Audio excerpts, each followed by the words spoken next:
Assalamualaikum warahmatullahi wabarakatuh. Bersama saya Mr. Fasal 3. Okey, Malaysia seri 1 sama dengan China. Satu permainan yang terbaik untuk Malaysia pada malam ini. Gol Malaysia dijaringkan oleh Faisal Halim. Okey, Malaysia bermula dengan baik. Diorang press China, diorang mengganggu build up play China, diorang mengganggu penguasaan bola China, dan Malaysia juga di separuh masa pertama turut juga mempunyai peluang, dan hasilnya satu peluang disempurnakan oleh Faisal Halim. Tetapi bila Malaysia menang 1-0, letak peranan makin perlahan. Malaysia mula perlahan dan China mula get into the game dan China control game. Dan hasilnya China berjaya mendapatkan gol penyamaan sebelum separuh masa pertama tamat. Okey, di separuh masa kedua, jelas penguasaan bola dimiliki oleh pasukan China. China control game, diorang banyak menyerang Malaysia, diorang high line defend, diorang overload kawasan Malaysia, diorang akan letakkan 5 hingga 6 pemain diorang berada dalam kawasan Malaysia. Okey, dalam segi formasi, Malaysia ni di first half kita bermain dengan formasi 4-3-3. Tetapi di separuh masa kedua, kita lebih gemar bermain secara 3-4-3 dan juga 3-2-2-3. Iaitu ketika bertahan compact, menutup bahagian tengah, tak bagi China menguasai bahagian tengah, tak bagi China kontrol dan menghantar bola daripada bahagian tengah. Lebih memaksa China untuk bergerak di bahagian tepi yang lebih sempit. Okey, kita lebih banyak bermain 3-4-3 ataupun 3-2-2-3 di separuh masa kedua. Berbanding separuh masa pertama lebih kepada 4-3-3. Okey, China ni pula diorang bermain dengan 4-3-3. Di separuh masa kedua diorang lebih bermain secara 3-2-5 dengan bermain overload kawasan Malaysia. Tetapi malangnya China, diorang mempunyai peluang untuk skor gol kemenangan, akan tetapi gagal mendapatkannya. Begitu juga Malaysia. Bila China bermain secara highline defense, Malaysia beberapa kali berjaya expose backline China yang banyak ruang tu. Akan tetapi masalahnya Malaysia bila dapat peluang untuk counter attack dengan quick transition, masalah Malaysia ialah dihampakan dengan ketumpulan penyudah dan juga dihampakan dengan decision making. Sebab kita tengok bila kita dalam fasa counter attack tadi, pemain kita macam kelang kabut ketika berada decision making kurang bagus ketika berada dalam final third area China. Yang tu yang rugi, sedangkan peluang dah ada, transition dah jadi, quick counter attack dah jadi, tapi malangnya dihampakan oleh faktor yang aku sebutkan tadi. Sebab tu kita tak boleh tambah gol lagi. Okey, China diorang memang control game. Di second half banyak menyerang. Shihan antara keeper yang paling relax, paling santai di Malaysia pun sibuk malam ni. Jarang nak tengok Shihan sibuk. Selalunya dia santai, relax lah. Tapi malam ni sibuk Shihan. Terutama di separuh masa kedua, China banyak mengasak.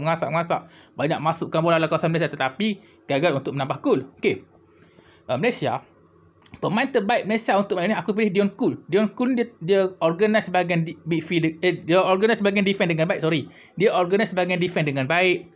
Dia juga tenang dan dia juga buat clearance, interception, dan dia juga banyak menang bola di kawasan sendiri.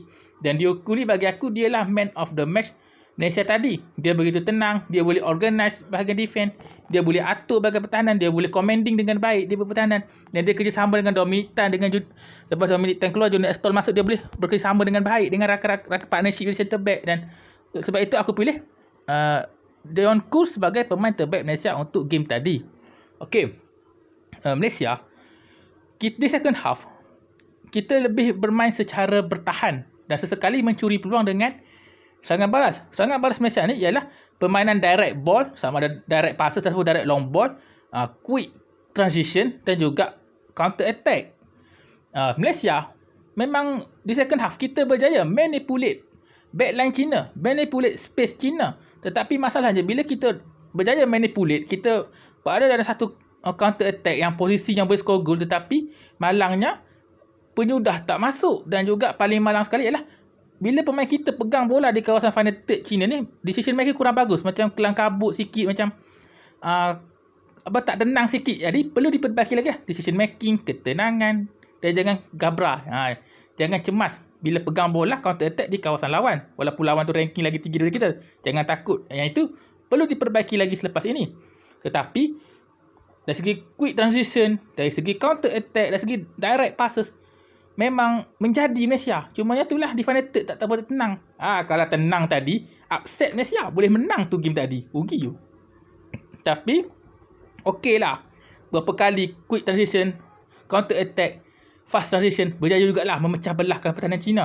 Cumanya tak gol lah. Tapi okey lah, ada peningkatan lah, boleh puji lah. Tapi ketenangan, decision making, penyudah, dan juga perlu lebih berani di final third lawan, yang tu boleh diperbaiki lagi. Key panggul boleh perbaiki lagi.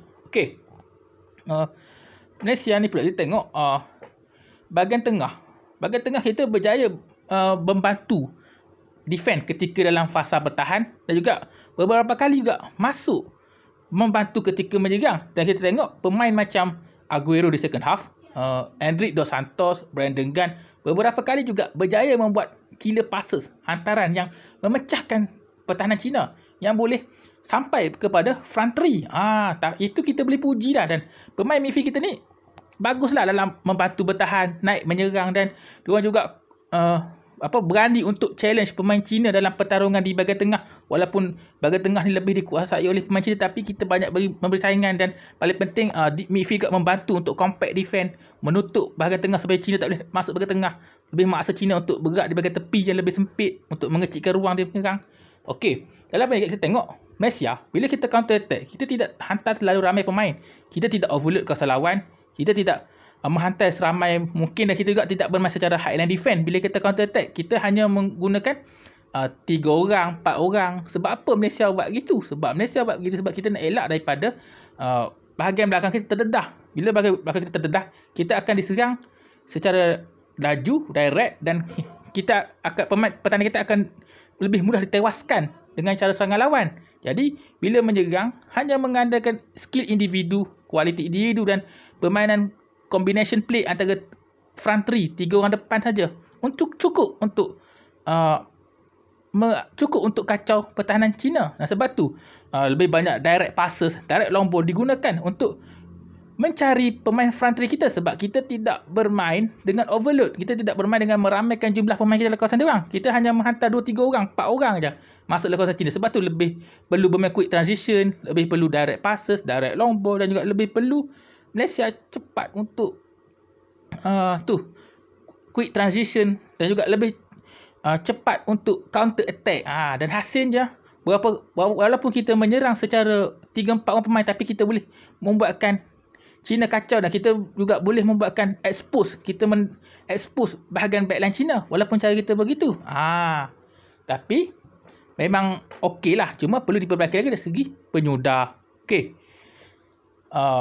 Kesimpulannya Malaysia seri 1 sama dengan China. Walaupun Malaysia seri 1 sama dengan China, tapi aku puas hati dengan Malaysia main. Sebab gameplay, taktikal, ada peningkatan. Pemain kita bersemangat main tadi. Work rate bagus. Boleh menyerang, boleh bertahan. Yang bertahan bantu yang menyerang. Yang bertahan, yang menyerang bantu yang bertahan ketika bertahan. Yang bertahan bantu menyerang ketika menyerang. Jadi kita bermain dengan baik tadi. Cumanya kita membuat kesilapan je yang China dapat gol penyamaan tu. Tapi overallnya kita bermain dengan baik. Tactical gameplay pun ada peningkatan. Cumanya di masa akan datang, Kim Panggon perlu mempertingkatkan lagi lah permainan Malaysia. Gameplay, tactical perlu dipertingkatkan lagi untuk masa akan datang. Tetapi untuk game ni kita boleh puji Malaysia. Memang terbaik Malaysia game tadi. Siapa sangka kita boleh seri dengan China, negara yang berada di ranking ke 180 negara yang berada di ranking ke 80 dunia. Sedangkan kita ni berada di ke 136 dunia, tapi kita boleh seri dengan China yang berada di ranking 80 dunia. Yang lagi atas daripada kita, tapi boleh puji Malaysia. Apa pun terbaik Malaysia ni. Memang terbaik. Man of the match pilihan aku ialah Dion Kool. Dia bagus di bahagian pertahanan. Dia center back dengan baik tadi. Apapun, sekianlah konten kita ni. Kalau kau suka konten saya, boleh like, share, komen dan subscribe channel YouTube ni. Jumpa lagi. Assalamualaikum warahmatullahi wabarakatuh. Bye. Semangat, semangat, semangat, semangat. Malaysia boleh. Malaysia boleh. Malaysia boleh. Malaysia boleh. Assalamualaikum.